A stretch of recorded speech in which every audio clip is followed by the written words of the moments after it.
Subscribe now and press the bell icon. Never miss an update.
Okay चलो DHU 5478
inspector, तुमने हमारे आदमियों को गिरफ्तार करके अपनी मौत को दावत दी है।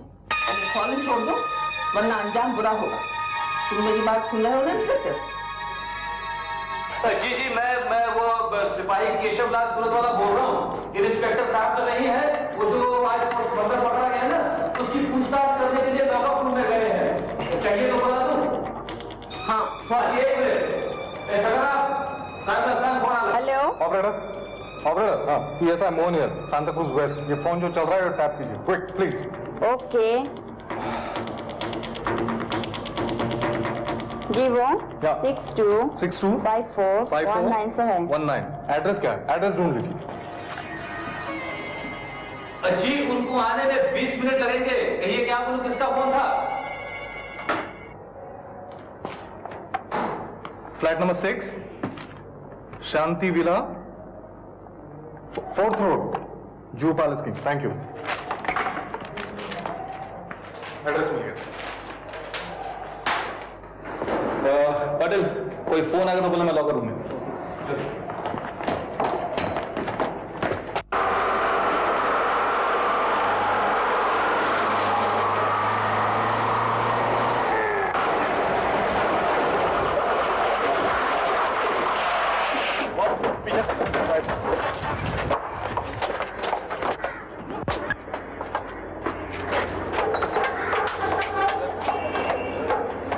आप कौन बोल रहे हैं?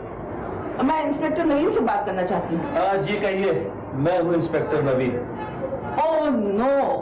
ओह यस। याद रखिए, इसके लिए आपको पछताना पड़ेगा। पछताते वो हैं जो पाप करे, या वो जो बिना सोचे समझे काम करे।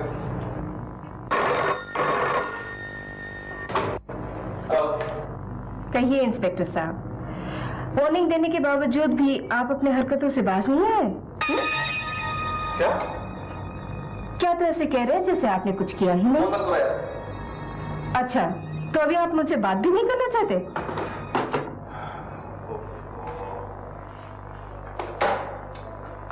क्या बात है सर? कहीं इस बात को लेके वो आपको ब्लैकमेल तो नहीं कर रही? ब्लैकमेल? हाँ, मैं देख रहा हूं जब से फोन आया आप कुछ परेशान से हो गए। मुझे यकीन है सर, ये बहुत बड़ी खतरनाक चीज है। इसी खतरनाक चीज को प्यार से धर्मपत्नी कहते हैं। धर्मपत्नी? सॉरी मीना, मुझे 5:30 बजे आ जाना चाहिए था, मगर वो फोन का क्या है कि मोहन और मैं फोन इकट्ठा उठाते हैं, इसलिए ये देखो ना, अपनी शादी की सालगिरह में तुम्हारे लिए कितनी शानदार चीजें लेके आया। लगता है तुमने रूठे रहने की कसम खाई है, हाँ?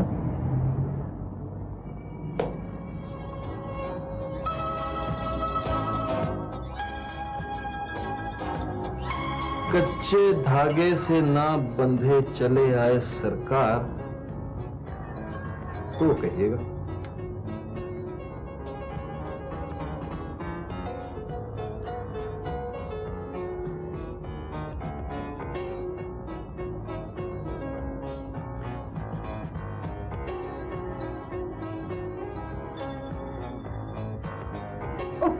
क्या कर रहे हैं आप? डोरे डाल रहा हूं। बहुत बेईमान है आप, फौरन रंग बदल लेते हैं। अरे हम क्या रंग बदलेंगे, हम तो बदरंग हैं। रंग तो बस आप बस रहने दीजिए मस्का बस। अब तो आप कहीं नहीं जाएंगे ना? बिल्कुल नहीं, और ना ही कोई यहाँ आ रहा है। आज के बारे में मैंने किसी को कुछ नहीं बताया। ऐसे तो पिछले साल भी हुआ था, जबकि हमने कोई पार्टी नहीं रखी थी, और ठीक केक काटते वक्त आपका थाने से बुलावा आ गया था और हुजूर फौरन चले गए थे और सारी रात मुर्दा खाने में पहरा देते रहे। क्या करें, ड्यूटी इज ड्यूटी। मगर घबराओ नहीं, इस बार मेरा दिल कह रहा है कि मुझे ऐसा कुछ नहीं होगा। अच्छा, आप पुलिस वालों का दिल भी होता है? अजी होता है, और बहुत बड़ा होता है। इस बार देखना हमें कोई डिस्टर्ब नहीं करेगा, हमारे बीच कोई नहीं आएगा।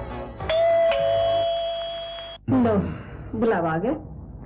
पिछली बार तो फोन आया था, इस बार कोई खुद आ टपका है। अब आप खिसक रहे हैं? भाई कोई अर्जेंट काम हो तो जाना पड़ेगा ना। मेरा बस चले तो आप लोगों पे केस कर दूं। क्यों? आप पुलिस वाले किसी को भी शक के तहत 24 घंटे के लिए जेल के अंदर बंद कर सकते हैं, आपको अधिकार है। और हम पत्नियों को इतना भी अधिकार नहीं कि आपको 12 घंटे के लिए भी अपने पास रखें। नहीं, केस तो बड़ा इंटरेस्टिंग बनेगा, पर देख तो लो कौन है प्लीज। आपके खानदान के सिवाय और कौन हो सकता है? लो, आपका पार्टनर आ गया। भाभी, भाभी many happy returns of the day. काम की बात करो। जी हाँ, वो और तो कुछ नहीं। जी आप मेरी तरफ मैंने कुछ गलती की क्या? नहीं, गलती में तुमने बहुत सही काम कर दिया। लेकिन आज के बारे में तुमको किसने बताया? सर, आप ही तो कुछ दिन पहले कह रहे थे कि सालवी शादी के सालगिरह के बारे में आप किसी से कुछ नहीं कहेंगे। और तुम्हें सब कुछ बता दिया। लेकिन तुम्हें कैसे याद रहा? जी भाभी, हमारे आदमी शादी से जुड़ी हुई कोई बात कभी नहीं भूलते। Very true. रही शादीशुदा की बात तो बस बस, आप चुप रहिए। मैं इस बिन बुलाए मेहमान का थोड़ा स्वागत तो कर लूं। भाभी मैं चलता हूँ। अरे कहाँ चल रहे हो? मैं तुम पे कोई 3rd डिग्री कार्रवाई नहीं करने वाली। नहीं फिर भाभी मैं अब निकलता हूँ। जुबान तो बहुत चलाते हो, अभी जरा मुंह खोलो।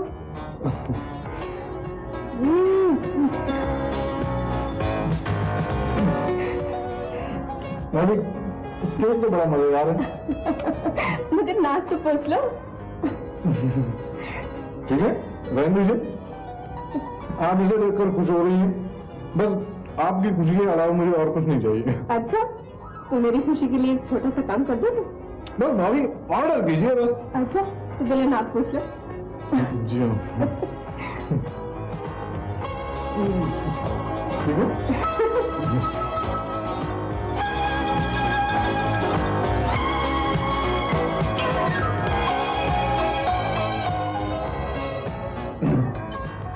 अच्छा सर, तो मैं चलूं? इज्जत बच गई आपकी, वरना मैं अभी आपको मार्चिंग ऑर्डर देने ही वाला था। जी। सर, भगवान करे आप लोग शादी की प्लैटिनम जुबली मनाएं। हाँ, जरूर मनाएं। जी।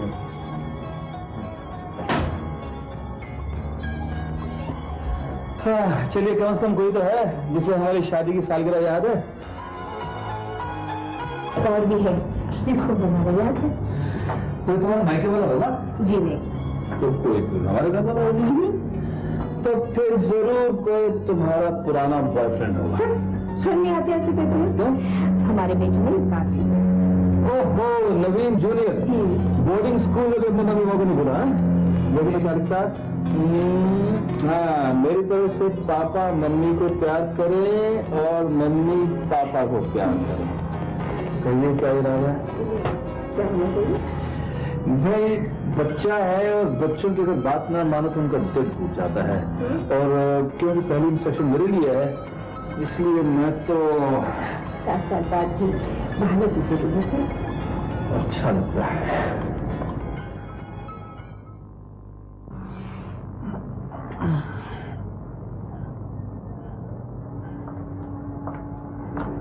वाह, क्या बात है। लीजिए चाय पीजिए। हाँ, अब तक का वक्त बड़ी शांति से गुजर गया, कोई टेलीफोन कॉल नहीं आई। हाँ, माय गुड लक। पति के लक को हमेशा गुड बनाने के लिए पत्नी का ही हाथ होता है। Absolutely correct. लगता है तुमने दोनों हाथ जोड़ के भगवान से विनती की होगी। विनती करने के लिए हाथ तो तब जुड़ते हैं जब ये हाथ कुछ नहीं कर सकता। मैंने तो ये फोन का मध्य निकाल के रखा था। क्या? जी हाँ, और जाते जाते मोहन को इसी शर्त पे मिठाई खिलाई थी कि कोई तुम्हें डिस्टर्ब न करे। अरे ये क्या किया तुमने? आफ्टर मैं जिम्मेदार ऑफिसर हूँ। जानती हूँ, आपकी अफसरी मेरी सौतन बन चुकी है, फिर भी जाने दीजिए। आप अपनी अफसरी शुरू कीजिए। लगाते ही शुरू। हेलो। मोहन ये बहुत देर से फोन ट्राई कर रहा था सर, लेकिन लग नहीं रहा था। सर, यहाँ कुछ बातें ऐसी हो गई है जो मेरे पावर से बाहर है, वरना मैं। हाँ हाँ, बात क्या, बोलो ना। हाँ सर, मैं आराम नगर ब्लॉक ए फ्लैट 15 से बोल रहा हूँ। हाँ, ठीक है, तुम्हें रखो, मैं अभी आता हूँ। लीजिए, तैयार है। क्या बोल रहे हो? देख रहा हूं कि एक औरत को समझना कितना मुश्किल काम है। और उससे भी मुश्किल काम है एक पुलिस ऑफिसर की बीवी बनना। कैसा मुश्किल? देखो साहब, बात यह है कि अपन का साहब और मेम साहब रोज सुबह 7 बजे उठता है, फिर आज पता नहीं क्या हो गया, अपन 10 बार उनका दरवाजा खटकाया होगा उनको उठाने के लिए। राम सिंह। Yes sir. पीछे जाके देखो, वहां से कोई आने जाने का रास्ता तो नहीं? Yes sir. तुम्हारे साहब का नाम क्या है? साहब, अपन के साहब का नाम जेके साहब और मेम साहब का नाम शैला मेम साहब। और तुम्हारा नाम? रोजी। सर पीछे से कोई रास्ता नहीं है और खिड़कियां भी बंद हैं। ठीक है। तुम उन्हें क्यों जगाना चाहते थे? अरे साहब, अब तो मैं रोज जगाता है चाय देने के वास्ते। लेकिन तुम अंदर आई कैसे? तुम्हारे लिए दरवाजा किसने खोला? साहब, अपन को साहब ने चाबी दे रखी है। मोहन, मोहन क्या हुआ? सर वो अभी तक अंदर ही है और हमेशा वो 7 बजे तक उठ जाते हैं। तो सोच क्या रहे हो? राम सिंह, दरवाजा तोड़ो।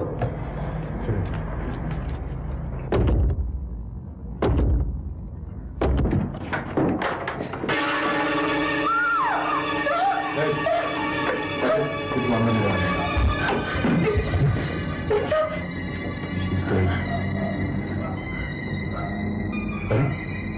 इसकी एम्बुलेंस चल रही है। एम्बुलेंस बुलाओ। चलो चलो चलो सब जाओ।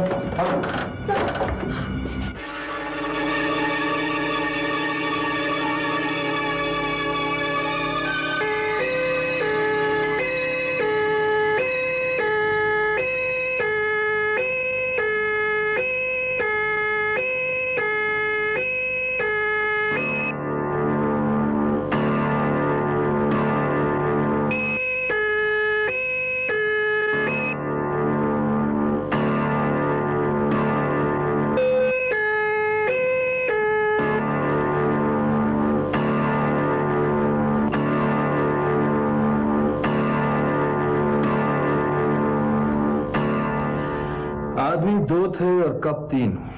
मोहन सर, मुझे इनकी फिंगरप्रिंट्स रिपोर्ट और कॉफी की केमिकल एनालिसिस रिपोर्ट चाहिए। रोजी, कल रात को कॉफी तुमने बनाई थी? नहीं साहब, रात को कॉफी मैंने नहीं बनाया। फिर किसने बनाया? हाँ साहब, एक मेहमान आने वाला था। अपन को मेम साहब ने बोला कि एक आदमी का खाना जास्ती बनाने को। अपन तो खाना बना के 8 बजे घर चला गया। हो सकता है मेम साहब ने खुद ही बनाया होगा। वो मेहमान कौन था? अपन को नहीं पता साहब, अपन वहाँ नहीं था। सर कुछ नाम तो बताया होगा मेम साहब ने? नहीं साहब। तुम झूठ बोलती हो। हवालात में बंद कर दूंगा, उसका नहीं पूरे खानदान का नाम याद आ जाएगा। नहीं साहब, अपन सच्ची बोलता है साहब। अच्छा, ये जेके साहब कैसे आदमी है? साहब तो बहुत अच्छे आदमी है।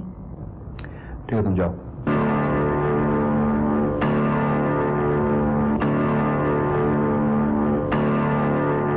एक और अजीब बात है, पति विदेशी और पत्नी हिंदुस्तानी। जी हाँ सर, मुझे भी ये बात खटकी थी। मोहन सर, तुम पड़ोसियों से पता लगाओ कि इनकी शादी कब हुई और कैसे हुई। मैं जरा हॉस्पिटल जाके आता हूँ। यस। कहाँ जा रहे हो तुम? हाँ ठहरो, तुम ही से जा रहे हो। से बात कर।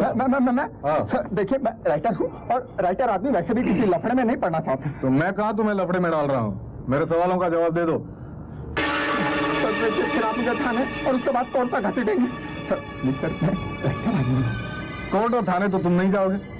कल अगर तुम्हारा मर्डर हो जाए तो शमशान घाट भी नहीं जाओगे? अब मरने के बाद तो जाना ही पड़ेगा। जाना पड़ेगा ना? तो अगर जल्दी मरना नहीं चाहते हो तो मेरे सवालों का जवाब दे दो। क्या नाम है तुम्हारा? जी कमल भटनागर। मिस्टर जेके का पूरा नाम क्या था? जी जोसेफ कृष्णा। कृष्णा? ये तो विदेशी थे, कृष्णा कहाँ से आ गए? जी एक मुहावरा है ना कि देसी मुर्गी विलायती चाल, तो उसको उलट दीजिए तो क्या होगा? विदेशी मुर्गी देसी चाल। वो सिर्फ देखने विदेशी है सर, मगर उसने हिंदू धर्म पूरी तरह से मान लिया है। क्या वो शादी के बाद ऐसा बना है? नहीं, दरअसल जेके का पिता विदेशी है, पर उन्हें भारतीय सभ्यता इतनी भाई कि एक हिंदू लड़की से शादी करके वो यहीं बस गए। वो तो बाद में पता चला कि जिस भारतीय नारी का सपना उन्होंने देखा था, जेके की माँ ठीक उसके उल्टी निकली। और अब हालात ये हैं कि जेके के डैडी तो धोती पहनते हैं और माँ इसका माँ ने नाम रखा जोसेफ और बाद में कृष्णा। क्या आप लोग उनसे मिले हैं कभी? जी हाँ मिले हैं। और ये जेके जो है ना, बिल्कुल अपने बाप की तरह है, पक्का हिंदुस्तानी। जेके और शैला की ये लव मैरिज थी? नहीं, ऐसी कोई बात नहीं है सर। दरअसल जेके और शैला दोनों के पिता आपस में एक दूसरे के बहुत गहरे दोस्त हैं और उन दोनों ने ही मिलकर ये शादी पक्की की थी। हाँ। अच्छा एक बात बताओ, इन दोनों में रिलेशन कैसा था? जी जी जी, बहुत अच्छा, बहुत मधुर। जेके शैला को बहुत चाहते हैं।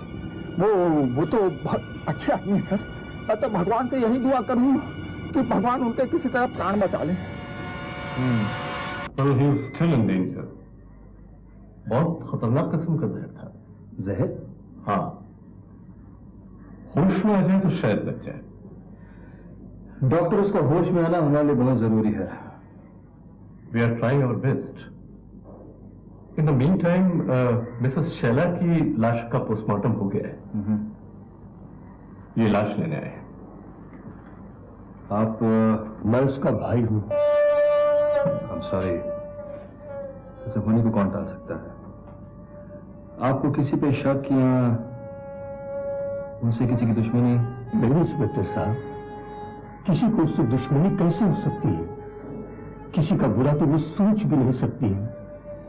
इंस्पेक्टर साहब, किसी भी अनजान आदमी को दुखी देखकर उसका दिल पसीज जाता था। और फिर अभी 3 दिन पहले तो वो नासिक से वापस भी आई थी। नासिक क्या करने गई? वहां उसकी ससुराल है। जेके की मम्मी की बीमारी की खबर जैसे ही आई, वो भागी भागी वहां गई। 3 महीने तक उनकी सेवा करती रही और जब वो अच्छी हो गई तो वो वापस आई और वापस आती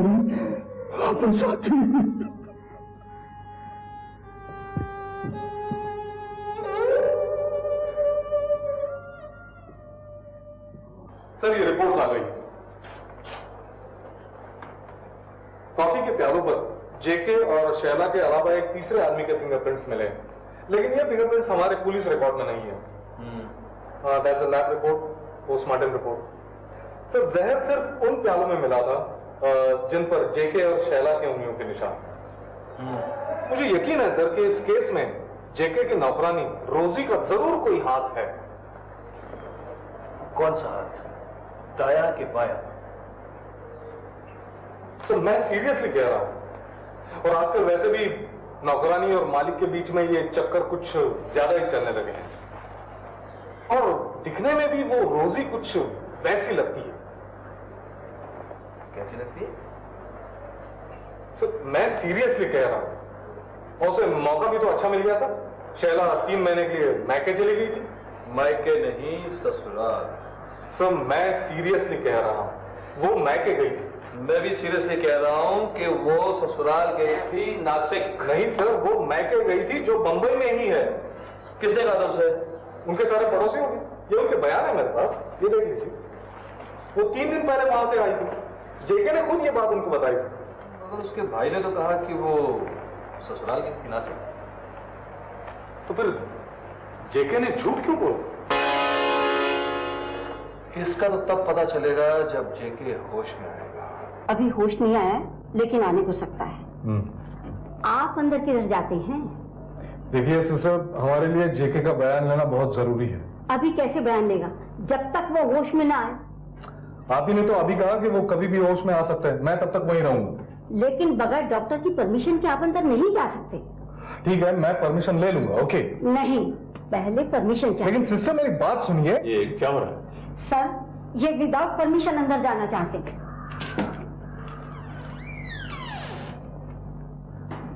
inspector Mohan Gokhale, right? That's right. Why are you disturbing us here? देखिए डॉक्टर, मैं सिर्फ इतना जानना चाहता हूं कि मिस्टर जेके को होश आया कि नहीं। उनका बयान लेना हमारे लिए बहुत जरूरी है। और हमारे लिए उनकी जान बचाना बहुत ज्यादा जरूरी है, यू अंडरस्टैंड? मैं आपको उनका बयान लेने की परमिशन नहीं दे सकता। I'm sorry. Clear? I agree with you doctor Khan. ऐसी क्रिटिकल हालत में हम खुद भी उसका बयान लेना नहीं चाहेंगे, मगर आप हमें उनके पास खड़े होने की तो परमिशन दे सकते हैं। इससे क्या होगा? यही, अगर बेहोशी के आलम में कुछ गड़बड़ाए तो हमें उससे भी क्लू मिल सकता है। Okay, you may come in, लेकिन अंदर कोई बात नहीं होगी। Clear? Right. Come. Thank you.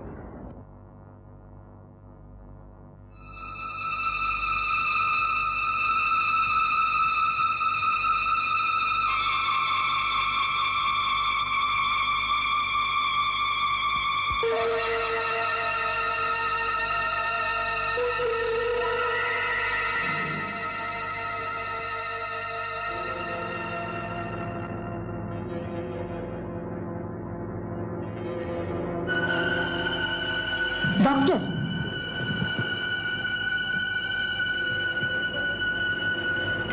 Doctor साहब सिर्फ एक सवाल है प्लीज। ओके जेके, कल रात को तुम्हारे साथ खाने पे कौन था?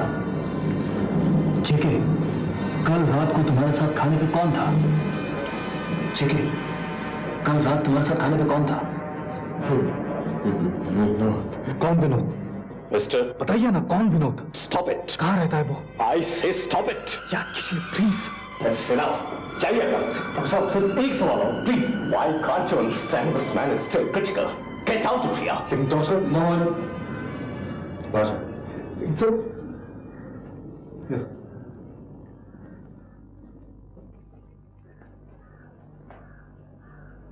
तुम यहाँ क्या कर रहे हो? कुछ नहीं, बस यूं यूं ही क्या? यूं ही खड़ा था। झूठ बोलते हुए शर्म नहीं आती?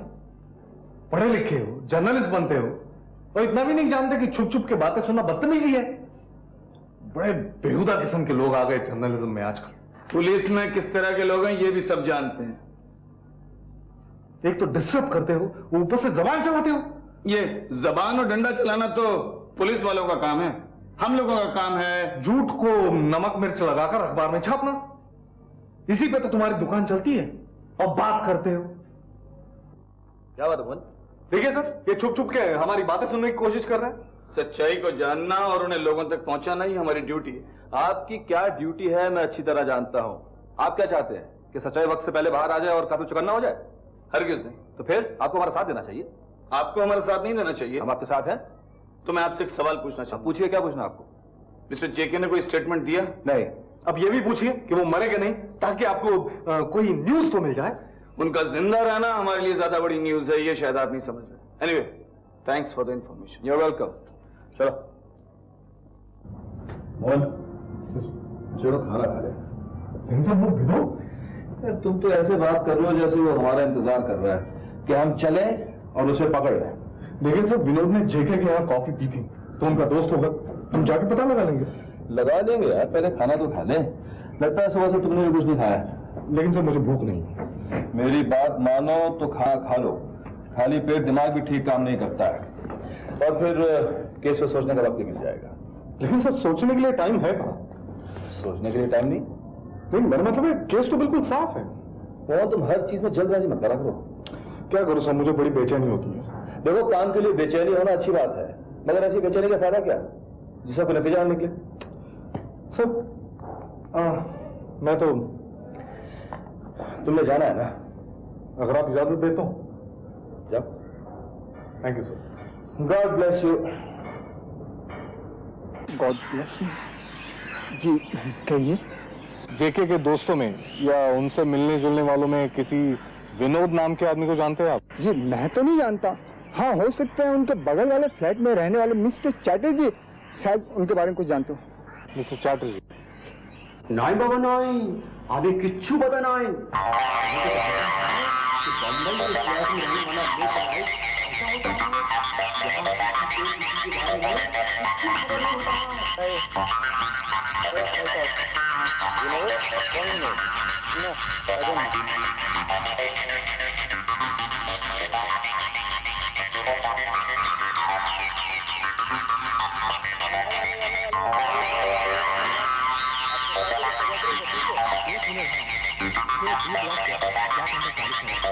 हाँ साहब, फ्लैट नंबर 40 विनोद रस्तोगी का है। वो जेके के घर भी बहुत आया जाया करते थे और एक हफ्ते से तो वो हॉस्पिटल में भर्ती है।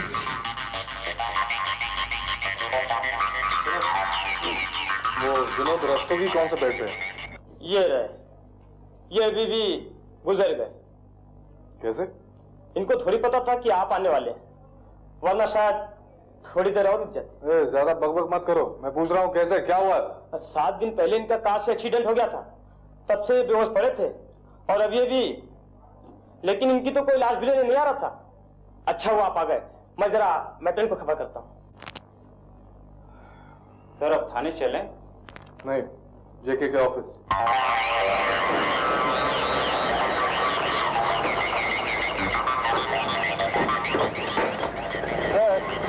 सुबह से आपने कुछ नहीं खाया है। हाँ, लेकिन तुम मेरा भेजा क्यों खा रहे हो? नहीं सर, वो गरम गरम भजिया बन रही है, हमने भी सुबह से कुछ नहीं खाया है। अच्छा खा लेना, लेकिन देखो यहाँ से हिलना नहीं। ठीक है सर। 500 ग्राम भजिया दो। 500 ग्राम? अबे पैसा देंगे। जेके यहाँ काम करते हैं? जी। आपके यहाँ कोई विनोद नाम का आदमी काम करता है? जी नहीं। याद कीजिए, आपके यहाँ 100 के करीब स्टाफ होगा, याद कीजिए उनमें से कोई विनोद होगा। विनोद नहीं है सर। आप बैठिए बैठिए। क्या है, मैं समझा कोई स्क्रैप खरीदने वाला व्यापारी है, बहुत तंग करते हैं। खैर छोड़िए, जाने दीजिए। क्या लेंगे आप, ठंडा या गरम? नहीं कुछ नहीं, मैं विनोद के बारे में जानना चाहता हूँ। मैंने कहा ना, इस नाम को कोई आदमी यहाँ काम नहीं करता था, न करता है, और ना मैं इस नाम को कोई भर्ती करने वाला हूँ। आपका नाम? धनिक लाल। मैं और जेके बहुत अच्छे दोस्त हैं। प्लीज बोलिए ना, ठंडा लेंगे या गरम? गरम 100 ग्राम और दो। साहब आ गए, बंद वाले। सर कुछ पता चला? नहीं। अभी कुछ ले लेते सर। तुम लोगों को खाने के सिवा भी कुछ सूझता है? सही चीज सूझने के लिए पेट भरा होना चाहिए। ये सारी भागदौड़ का क्या नतीजा निकला? नतीजा तो कुछ नहीं निकला सर। कहाँ गए थे? जेके की पूरी सोसाइटी और उसका ऑफिस छान मारा, मगर शैला के यहाँ गए थे? ओह, उस तरफ तो मेरा ध्यान ही नहीं किया। मैंने कहा था ना, खाना खा लो, दिमाग ठीक से काम करेगा। मैं चलता हूँ सर। हाँ, शैला के घर? वहां का पता है? पता वेल, पता तो मुझे हॉस्पिटल में मिल जाएगा। Very good. और इस बीच मैंने उसके एक बचपन की सहेली का पता लगा लिया है, जिससे मैं काफी मदद मिल सकती है। क्या नाम है उसका? अलका। कहिए, मैं आपकी क्या मदद कर सकती हूँ? हम शैला के केस का इन्वेस्टिगेशन कर रहे हैं। बैठिए। शुक्रिया। आप विनोद को तो जानती होंगी? कौन विनोद? वही वो शैला का फ्रेंड। ओह, विनोद वर्मा। करेक्ट। आप उसके बारे में कुछ बता सकती हैं? क्या बताऊं?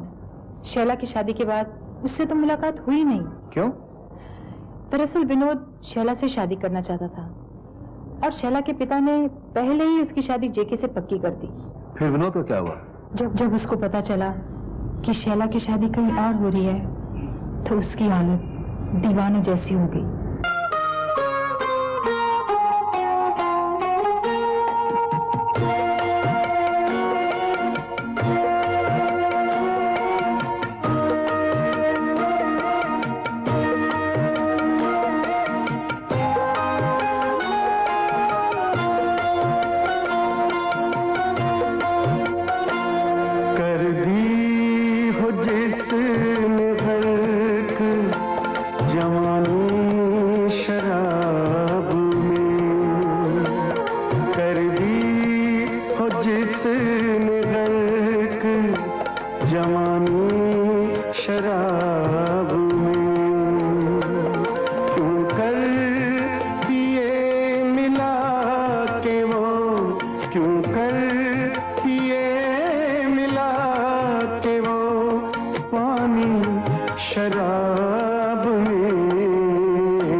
बिछोने पे सो गए, बिछोने पे सो गए, अतर मजे से गम के बिछोने पे सो गए, बिछोने पे सो गए, चादर नशे की हमने जो तानी शराब में कर दी हो जिसने गर्क जवानी शराब में, क्यों कर पिए मिला के वो, क्यों कर पिए मिला के वो पानी शराब में कर दी हो जिसने गर्क जवानी शराब में।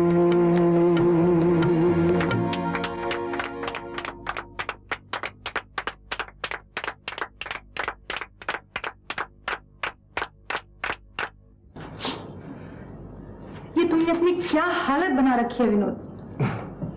क्यों, खराब लग रही है क्या? ये घर, ये घर नहीं, मंदिर को हो, मंदिर जैसा मैंने महसाना बना दिया।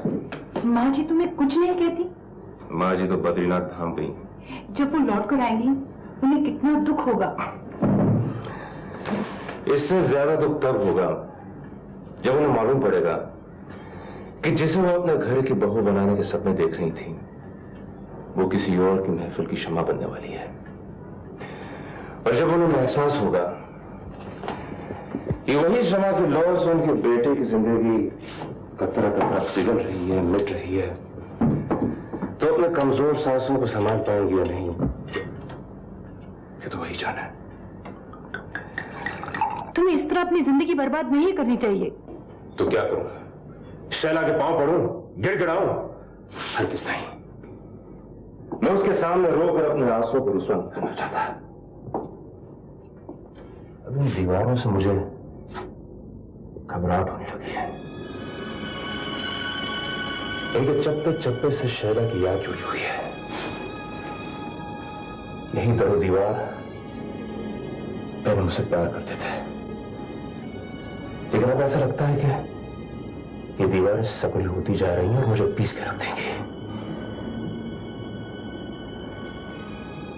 मुझे डर लगने लगा है। तुम्हें किस बात का डर है कि तुमने विनोद को छोड़कर जेके से शादी करने का फैसला किया है? लाज का डर है। वाह, इंसानों का दिल दुखा और भगवान की पूजा कर, ऐसे ही कोई किसी का दिल नहीं दुखाता। ये सब तकदीर का खेल है। रहने दो इन ढकोसलों को, इनका मुझ पर कोई असर नहीं होने वाला। आज जो भी विनोद की हालत है उसकी जिम्मेदार तुम हो। हर आदमी को पिछले जन्मों के कर्मों का फल भोगना पड़ता है। तो क्या तुम्हें उसकी बर्बादी का कोई दुख नहीं है? अच्छा, तो अपने दिल पर हाथ रखकर सच सच बता, तो उससे शादी नहीं करना चाहती? चाहती हूँ। तुम छोड़ ये पूजा पाठ, घर वाले नहीं मानते तो फाड़ में जाने दे, तुम भाग जा उसके साथ। नहीं, मैं अपने घर वालों के साथ विश्वासघात कैसे कर सकती हूँ? भले ही दूसरे की जिंदगी नर्क हो जाए, नाटक क्यों करती हो? साफ साफ क्यों नहीं कहती कि तेरे दिल में विनोद के लिए कोई दुख नहीं? दुख है, मैं अपने लिए भी बहुत दुखी हूँ, लेकिन मैं क्या कर सकती हूँ? शायद पिछले जन्म में मैंने कोई पाप किए होंगे। ओह शैला, तो इस जन्म में भी उससे मिल सकती है, बस थोड़ी सी हिम्मत कर। नहीं, ये पाप होगा और इस पाप को भुगतने के लिए एक जन्म और लेना पड़ेगा। ओह गॉड, तुझे तो 16वीं सदी में पैदा होना चाहिए था। एक बार विनोद से मिल तो ले।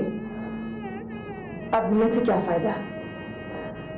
लेकिन मेरा एक संदेशा उस तक जरूर पहुंचा देना। कहना, पिछले जन्मों के पापों ने इस जन्म में हमें मिलने नहीं दिया, इसलिए इस जन्म में कुछ पुण्य कर ले ताकि अगले जन्म में हम कभी जुड़ा ना हो। मैंने ये सब बातें विनोद को बता दी। ये मेरी उससे आखिरी मुलाकात थी। क्या उसके बाद शैला विनोद से कभी मिली? कभी नहीं। शादी के बाद शैला के लिए उसका पति ही सब कुछ था। वो अपने पति के साथ बहुत खुश थी। क्या विनोद ने कभी शैला से मिलने की कोशिश की? नहीं, ऐसा होता तो शैला मुझे जरूर बताती। लेकिन आप लोग विनोद के बारे में क्यों पूछताछ कर रहे हैं? हमें मालूम हुआ जिस रात हादसा हुआ उन दोनों के साथ कोई विनोद नाम का आदमी था। विनोद वर्मा? शायद। इम्पॉसिबल, ये तो हो ही नहीं सकता। आप विनोद को नहीं जानते। वो बहुत ही खुददार आदमी है। वो कोई और विनोद होगा। जेके और शैला का कोई और दोस्त जिसका नाम विनोद हो, आप उसे जानती? नहीं।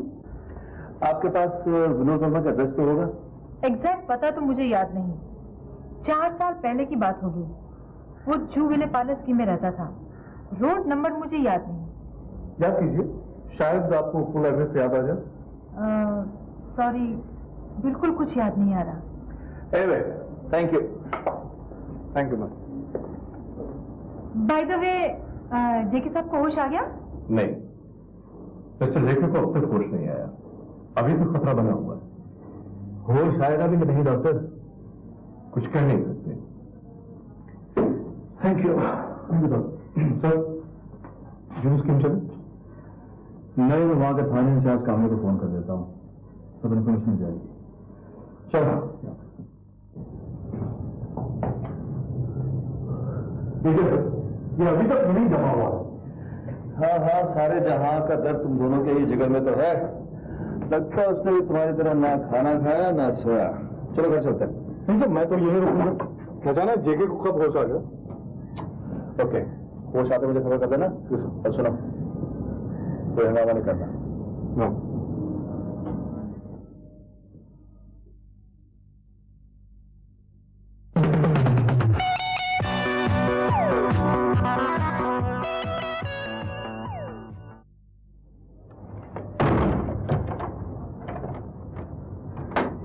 अरे, ये कैसे दे रहे आप? Oh sorry. खाना तैयार है, जल्दी से आके खाना खा लीजिए। पेट भरा रहेगा ना तो दिमाग भी ठीक से काम करेगा। नहीं, मैं नहीं खाऊंगा, बस हो गया। सर, आपने दिन में भी कुछ नहीं खाया? तो मेरी बचपन से आदत है।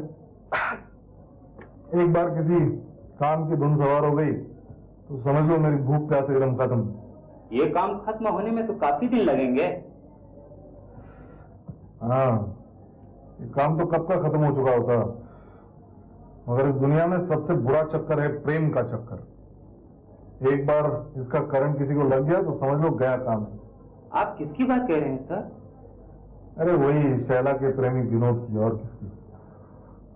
बस आज रात अपनी खैर मना ले।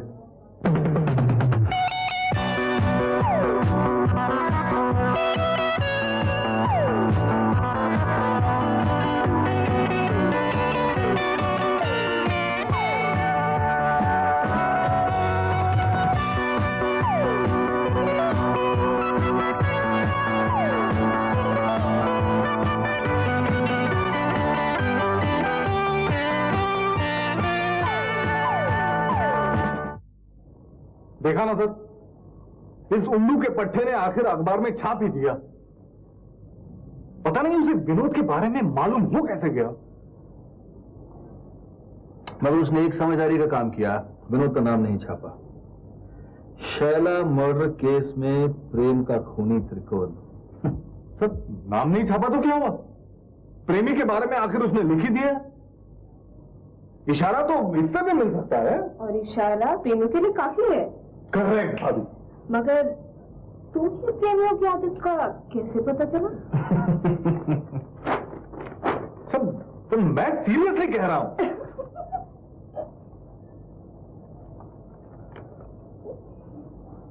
पता नहीं ये इंस्पेक्टर कामले ने कुछ किया है भी या नहीं।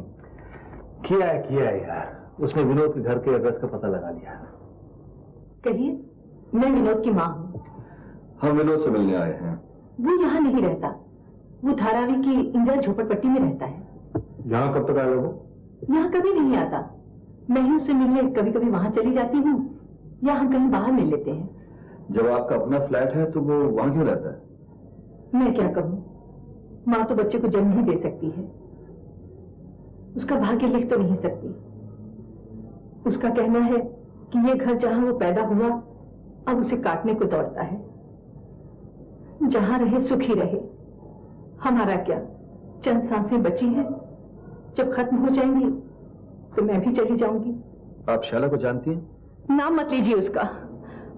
उसी के कारण आज मैं इस बुढ़ापे में संतान होते हुए भी बांझ औरत का दुख भोग रही हूँ। सुना है विनोद उससे बहुत प्यार करता था। इसीलिए तो आज उसका ये अंजाम हुआ। उसके पीछे तो वो दीवाना था। आपने शैला को देखा है? हाँ, कई बार। वो अक्सर विनोद के पास आया करती थी। देखने में काफी अच्छी लड़की थी। मैंने सोचा था वो इस घर को जरूर सुखी बनाएगी, लेकिन उसे हम पर जरा भी दया नहीं आई। उसने तो इस घर को बर्बाद कर दिया। उसने किसी अंग्रेज से शादी रचा ली। विनोद के पिता तो उसके बचपन में ही गुजर गए थे। मैंने बड़े अरमानों से उसे पाल पोस कर जवान किया था। सोचा था वो बुढ़ापे में मेरा सहारा बनेगा, लेकिन वो तो अपने आप को सजा देने पर तुला हुआ है और मुझे भी न जाने किन पापों की सजा मिल रही है। प्लीज माँ जी, धीरज रखिए, सब ठीक हो जाएगा। भगवान करे सब ठीक हो जाए, कम से कम मैं शांति से मर तो सकूंगी। अच्छा, हम चलते।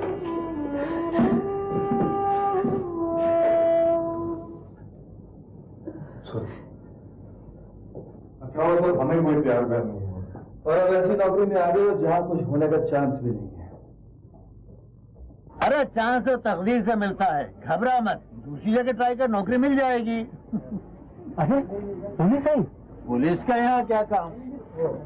तो यहाँ विनोद वर्मा नाम का कोई आदमी रहता है? कौन? विनोद वर्मा। अरे बाबूजी को पूछें थे खोली में है क्या। आजकल बाबूजी की तबीयत कुछ ठीक नहीं रहती। कोई जरूरी काम है क्या? नहीं, ऐसे मिलने आए। अच्छा अच्छा अच्छा, आइए आइए, बैठिए बैठिए। कुछ ठंडा गर्म लाऊं आपके लिए? नहीं, फिर कभी। अब सब कुछ तो लेना पड़ेगा आपको, जैसे बाबूजी के मेहमान वैसे हमारे मेहमान। फिर कभी। सही, वैसे आपके बाबूजी करते क्या है यहाँ पे? अब साहब ये पूछिए क्या नहीं करते, देवता समान आदमी है। आदमी के मन के मैल को साफ करने से लेकर यहाँ के गटर तक उन्होंने साफ किए हैं, हम जैसे कीड़े मकोड़ों की भलाई के लिए। क्या?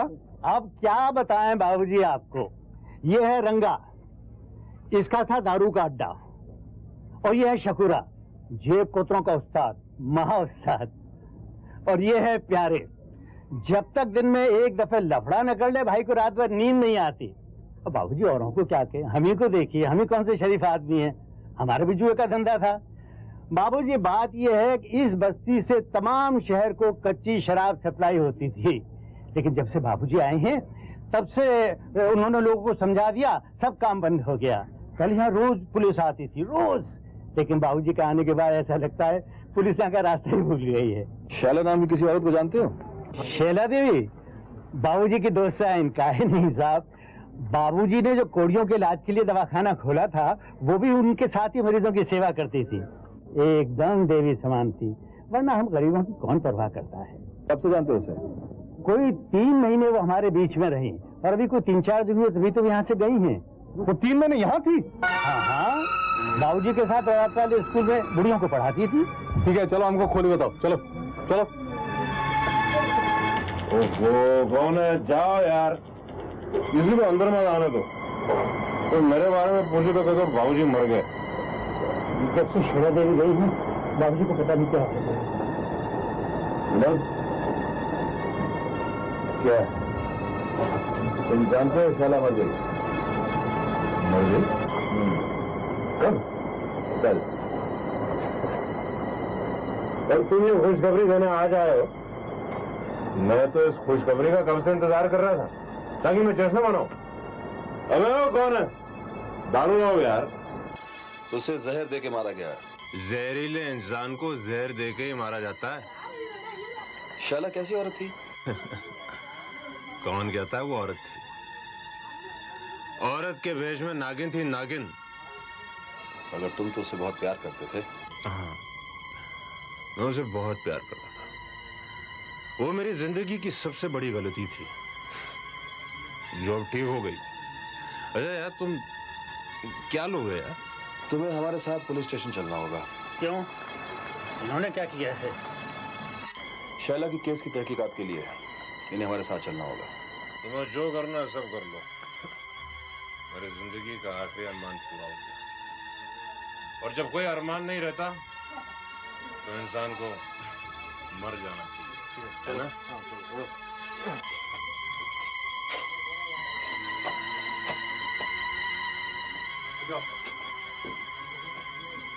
लगता है आप लोगों को कुछ गलतफहमी हो गई है। बाबूजी ऐसे आदमी नहीं है। साहब, बाबूजी तो इतने सीधे आदमी है कि उनके हाथ से एक चींटी तक नहीं मरी। अब तक हमने एक गाली तक नहीं सुनी उनके मुंह से। साहब, बाबूजी नशे में है, पता नहीं क्या क्या कह गए। वो ऐसा कभी नहीं कर सकते, मुझे पूरा विश्वास है। जिस आदमी ने आपकी दारू की भट्टियां बंद करवा दी, आपको उम्मीद थी कि वो खुद दारू पीने लगेगा?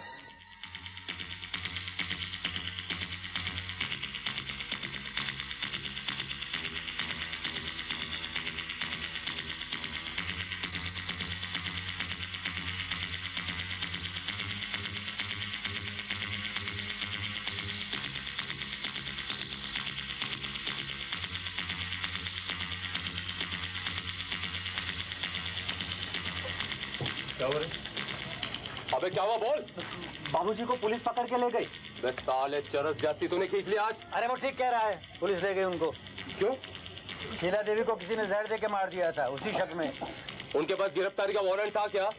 नहीं, वो सब तो हमने नहीं देखा। हाँ, मैंने देखा है, बहुत देखा है लोगों को। जरूर किसी दारू का धंधा करने वाले सेठ का काम है ये, नहीं तो मटके का दादे का। पुलिस का मुट्ठी गरम कर दिया होगा ताकि ये बवाल हटे और वो धंधा कर सके। हाँ हाँ, जरूर ऐसा ही हुआ होगा। और नहीं तो क्या? जरा सोचिए दद्दू, पहले कितना आता जाता था यहाँ से, वो सब बंद हो गया। बस उसी का खुन्नस उतारी अपने बाबूजी पे। मगर अब हम क्या कर सकते हैं? करना क्या है? वो ले जा सकते हैं तो हम वापस भी ला सकते हैं। चलो भाइयों, चलो। अरे सुनो, मेरी बात सुनो। बाबूजी ने बहुत ज्यादा पी ली है। हमने स्टमक वॉश कर दिया है, लेकिन वीकनेस बहुत ज्यादा हो गई है। होश में आने में 10-12 घंटे लग जाएंगे। जेके की क्या पोजीशन है डॉक्टर? वो अब तक बेहोश है। जब तक होश में नहीं आ जाते हम एग्जैक्टली कुछ नहीं कह सकते। लीजिए सर। बाबूजी को छोड़ दो, बाबूजी को छोड़ दो। मोहन सर, ये क्या हंगामा हो रहा है देखना। जी सर। बाबूजी को, बाबूजी को, बाबूजी को, बाबूजी को छोड़ दो, नहीं तो हम उन्हें खुद छुड़ा कर ले जाएंगे। यार तो हमेशा लफड़े की बात करता है। दद्दू, लफड़ा किए बिना कोई सुनवाई नहीं होती। बाबूजी को। ए भाई लोगों, अस्पताल के सामने हंगामा करोगे तो अरेस्ट हो जाओगे। तू कौन बे? मैं एक प्रेस रिपोर्टर हूँ। अबे चल चल फोर्ट, बहुत देखे प्रेस रिपोर्टर। अरे भाई, मैं तुम लोगों के भले के लिए बात कर रहा हूँ कि जो कुछ करना है तरीके से करो। आप उनको नहीं आता कोई तरीका वरीका, समझे क्या? वो लोग जबरदस्ती हमारे बाबूजी को बिना वारंट के पकड़ के ले आए। हाँ। और हम भी उन्हें जबरदस्ती ले जाएंगे। अरे इस तरह नहीं ले जा सकते तुम लोग। जिस तरह लोहा लोहे को काटता है, उसी तरह कानून को कानून से काटना पड़ता है। आपने को नहीं आता कोई कानून वानून, समझे क्या? भैया हमें तो सिर्फ बाबूजी चाहिए। बस, नहीं तो हम हॉस्पिटल में आग लगा देंगे।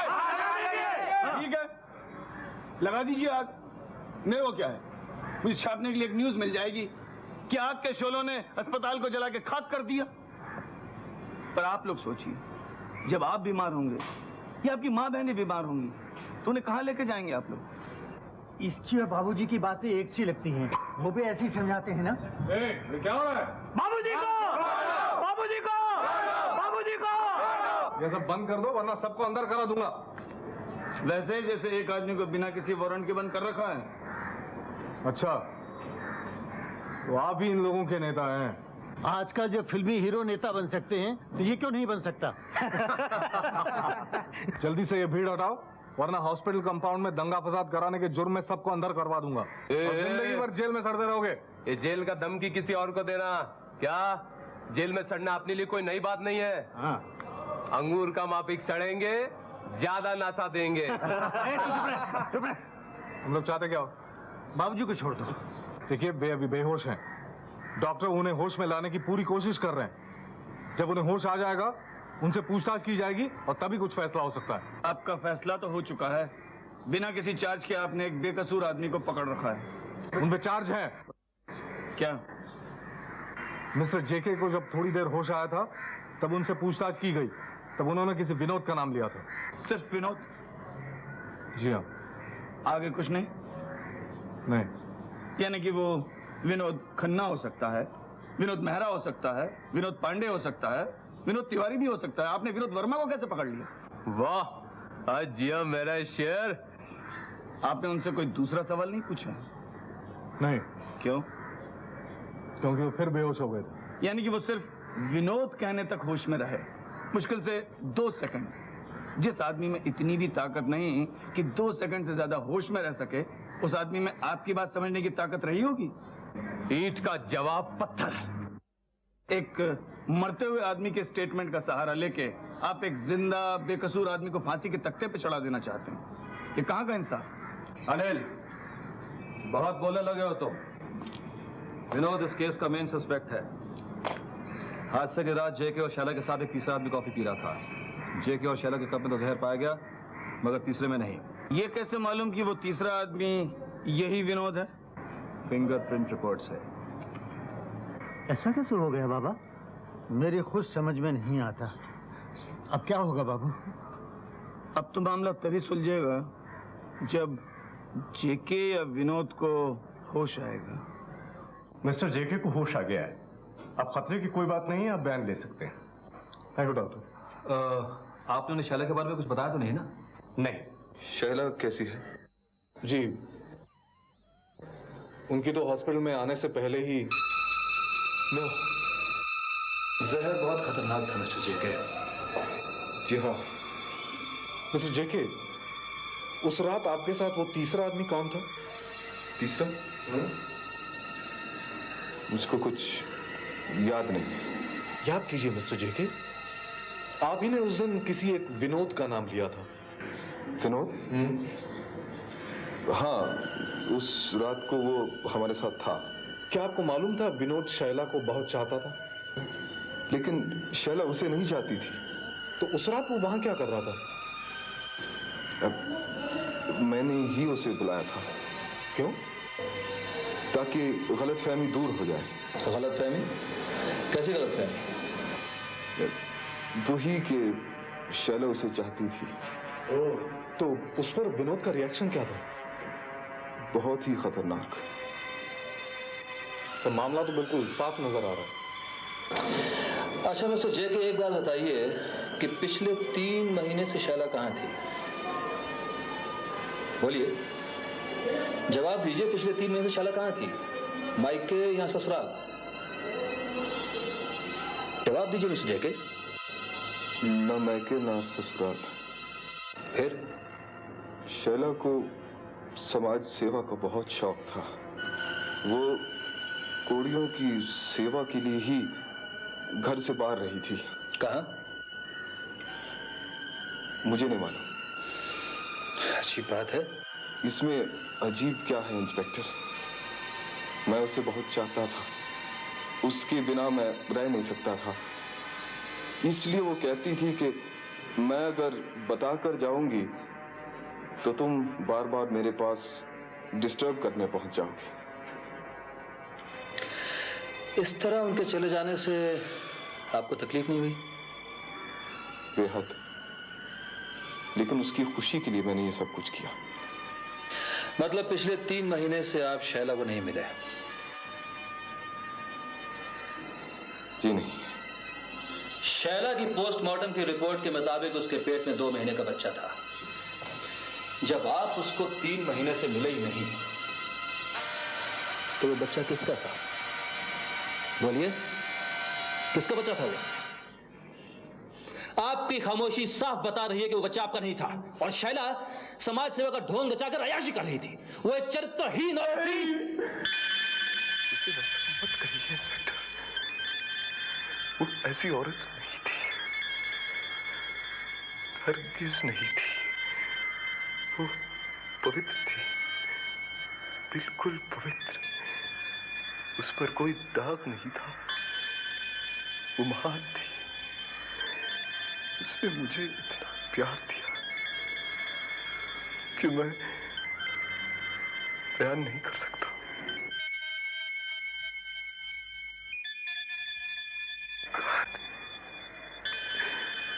मुझे मरने दिया होता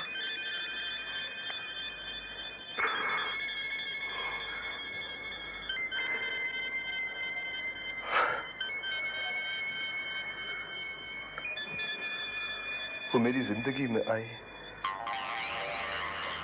तो ऐसा लगा कि मुझे सब कुछ मिला। जो चाहा वो भी और जो नहीं चाहा वो भी। शादी के बाद हम दोनों बहुत खुश थे।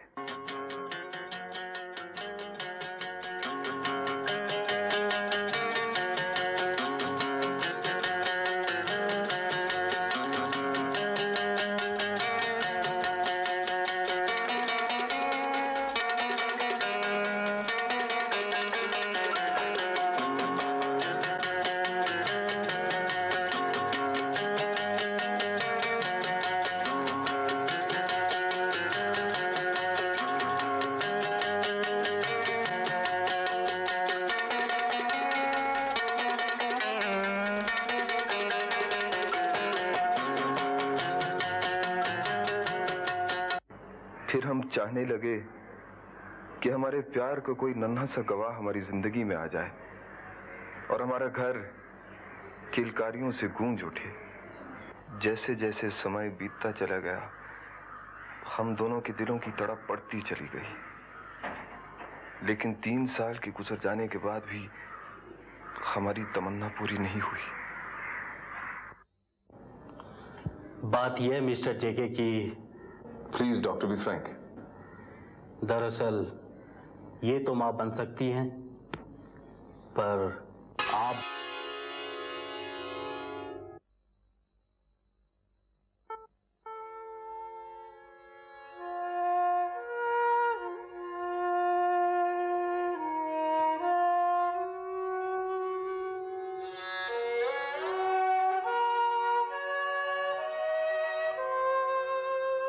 उस दिन से हमारी जिंदगी से जैसे खुशियां ही रूठ गईं। एक कमी का एहसास मुझे लगातार तड़पाता रहा।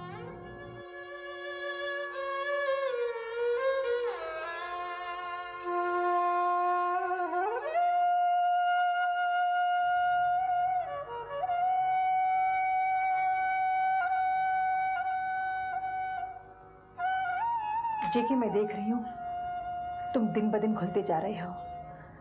क्या ये जरूरी है कि जो चीज हमारे पास नहीं हम उसी के बारे में सोचते रहें? अगर इंसान खुश रहना चाहता है तो उसे अपनी तुलना दुखी इंसान से करनी चाहिए। अगर हम अपने अभावों के बारे में सोचते रहेंगे तो कभी खुश नहीं रह पाएंगे। हमारे पास इतना सब कुछ है जिसके सहारे हम सारी जिंदगी खुश रह सकते हैं, है ना? खुश रह सकते हैं यानी कि खुश रहने की कोशिश करनी पड़ेगी और जहां कोशिश होगी वहां खुशी का। दुनिया में हर एक को हर चीज तो नहीं मिल जाती। हम एक काम करते हैं। क्या? एक बच्चा गोद ले लेते हैं। क्या उससे तुम्हारे अंदर की ममता पूरी तरह संतुष्ट हो जाएगी? हाँ, क्यों नहीं। वो मुझे माँ कह के पुकारेगा, इससे ज्यादा मुझे और क्या चाहिए। अगर ऐसा करने से संतोष मिल जाता तो आजकल की फैशनेबल औरतें जो हमेशा जवान रहना चाहती हैं बच्चे गोद ही ले लिया करती हैं, मगर वो भी बच्चे पैदा करती हैं। क्योंकि जब तक एक औरत अपने पेट में 9 महीने तक एक बच्चा पालती नहीं, बच्चा जनने का दुख नहीं उठाती, उसके मासूम होठों पर अपनी छाती से दूध नहीं टपकाती, तब तक वो पूरी तरह संतुष्ट नहीं हो सकती है। औरत का जन्म मां बनने के लिए ही होता है। औरत का जन्म त्याग के लिए ही होता है। त्याग? क्या त्याग करने का ठेका औरतों ने ही ले रखा है? मैं नहीं चाहता कि कोई मेरे लिए त्याग करे। तुम अगर मां बनोगी तो मुझको बहुत खुशी होगी। जेके, तुम कैसी बात कर रहे हो? अपनी कमजोरी के कारण किसी को सजा ना देना ही मर्दानगी है। पत्नी कोई दूसरी नहीं होती, अर्धांगिनी होती है, पति का आधा अंग। और जब अंग खराब हो जाता है तो उसको अलग कर दिया जाता है ताकि उसके जहर से बाकी शरीर खराब ना हो। तुम मां बन सकती हो और तुमको मां बनना चाहिए। नहीं, ये पाप है। पाप और पुण्य का संबंध आत्मा से है। इस शरीर का क्या, ये तो मिटने वाला है, इसलिए इसको जला दिया जाता है। इसलिए यहाँ पति की चिता के साथ सती होने की भी प्रथा है। आजकल कौन सी स्त्री सती होती है? ये तो एक प्रथा थी, और अगर तुम प्रथाओं को मानती हो तो एक प्रथा नियोग की भी थी।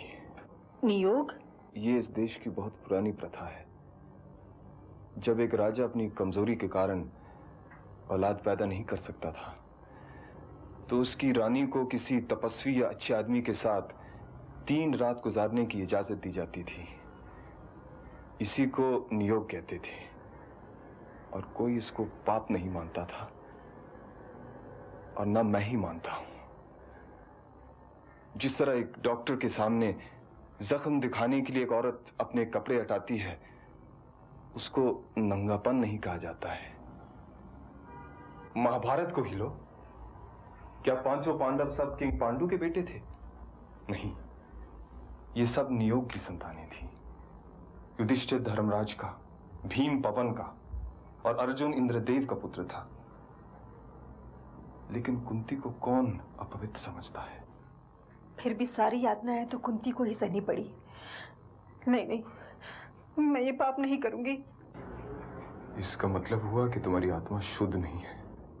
तुम्हें डर लग रहा है कि जिसके पास तुम जाओगी कहीं तुम उसकी ही बनकर ना रह जाओ। Stop it, JK. Please stop it.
वो मान गई?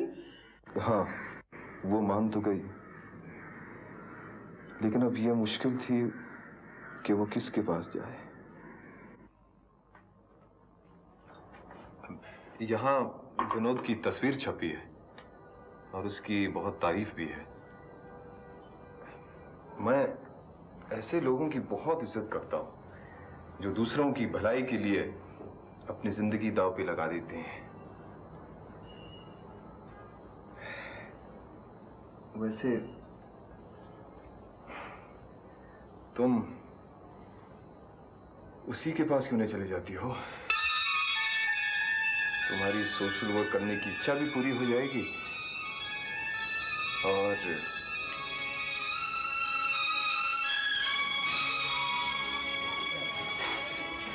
तुम इस बार कौन से जन्म की सजा देने आई हो? मैं प्रायश्चित करने आई हूँ किस बात का? अपने पापों का। पापों का प्रायश्चित मेरे पास? हाँ, मुझे तुमसे ज्यादा सुरक्षा कहीं और नहीं मिल सकती। इतना विश्वास है मुझ पर? वो तो हर जन्म में रहेगा।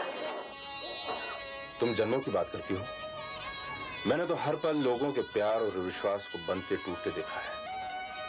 खैर, मिस्टर जेके के साथ भगवान के मंदिर में बिना किसी सवाल किए भक्तों को शरण मिल जाती है और यही प्रार्थना मैं तुमसे करती हूँ। मेरी पिछली जिंदगी के बारे में मुझसे कुछ मत पूछिए। ठीक है।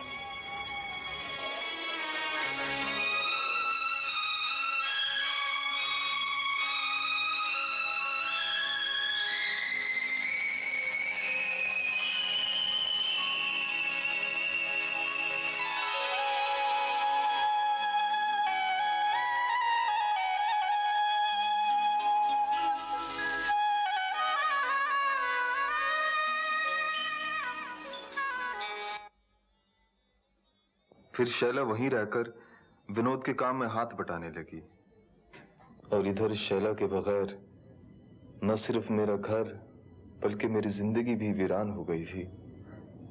हर पल मुझे डंक मारता हुआ गुजरता था जिसकी टीस मेरी रग रग में फैल जाती थी।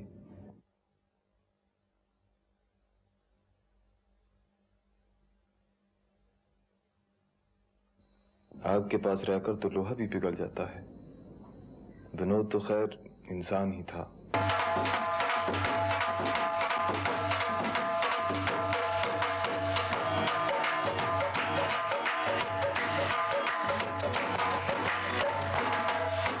फिर जैसे ही मालूम हुआ कि उसका मकसद पूरा हो गया, वो वापस आ गई।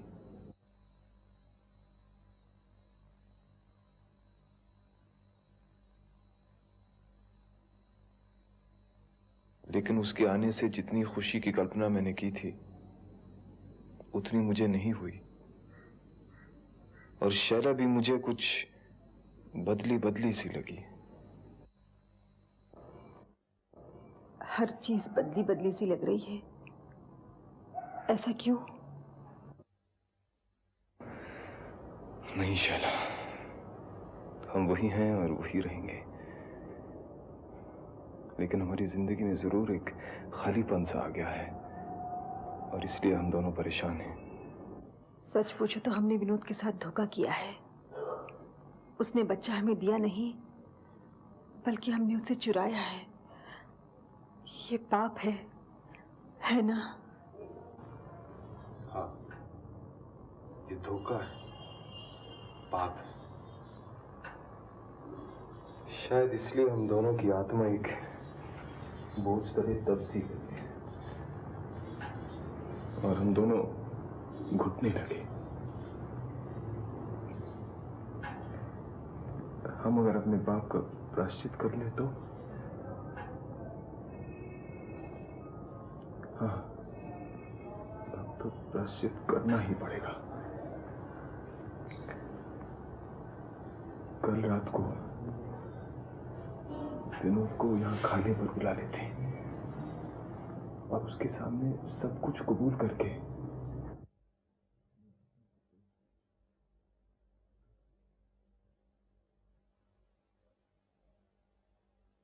शैला ने मेरी बात का कोई जवाब नहीं दिया। पता नहीं मुझे ऐसा क्यों लगा कि वो खुद भी उसे सब कुछ बताना चाहती थी।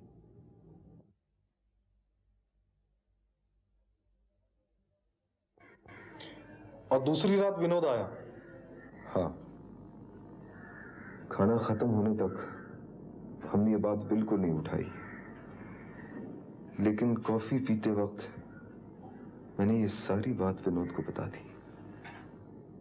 विनोद सुनते ही भड़क उठा।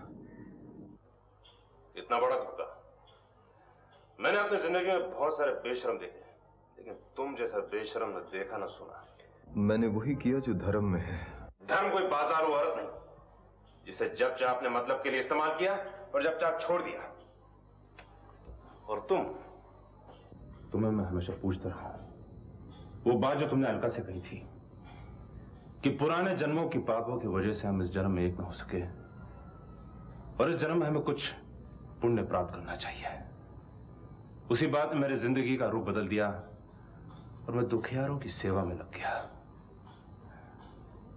मैंने तुम्हारी हर बात का ख्याल रखा है, लेकिन तुमने मुझे जगह जगह डसा है। मेरी जिंदगी, मेरे ख्वाब, मेरे जिस्म, इस सब में तुमने जहर भर दिया है। मैं शरा की तरफ से माफी मांगता हूं। आप किस किस से माफी मांगेंगे?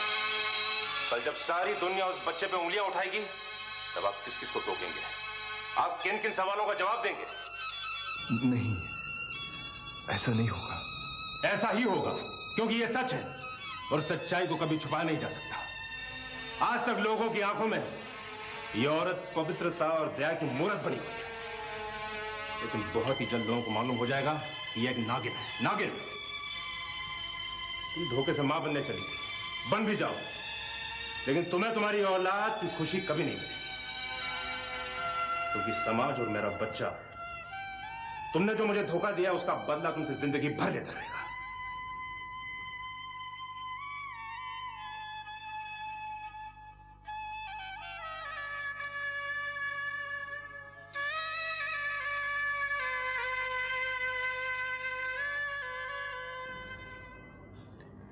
बहुत जज्बाती हो गया हूं, कुछ ज्यादा ही बोल गया।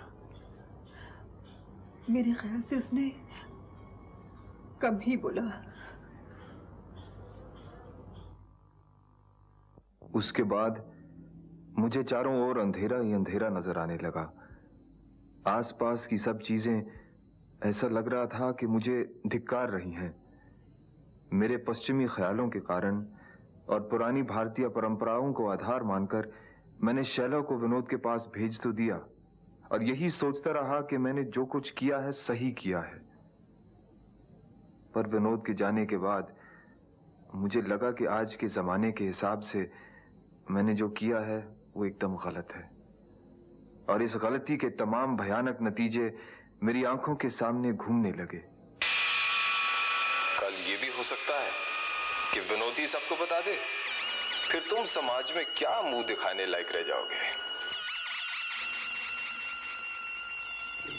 कल ये भी हो सकता है कि शैला को तुमसे नफरत हो जाए।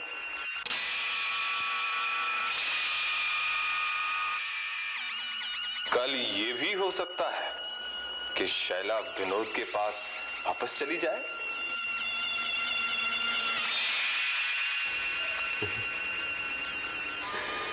नहीं,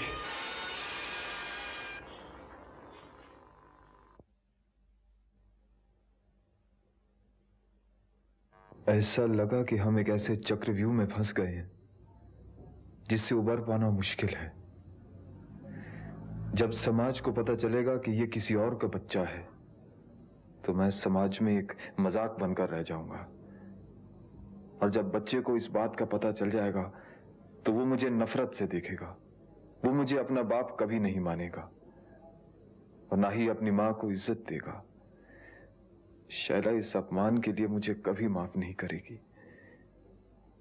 इसलिए मैंने खुद को खत्म करने का फैसला किया।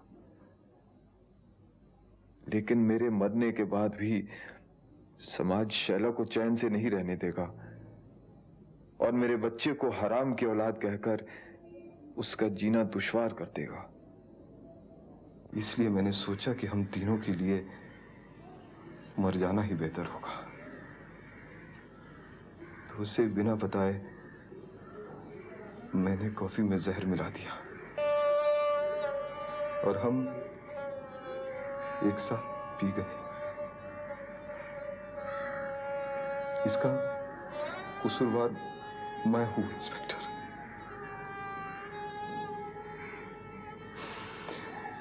मुझे मर जाना चाहिए था, मुझे मर जाना चाहिए था।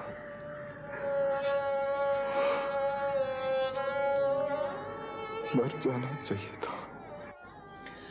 अगर तुम मर जाते तो जानते क्या होता? वो बेगुनाह विनोद डबल मर्डर के इल्जाम में फंस जाता, क्योंकि सारे सबूत उस बेचारे के खिलाफ थे।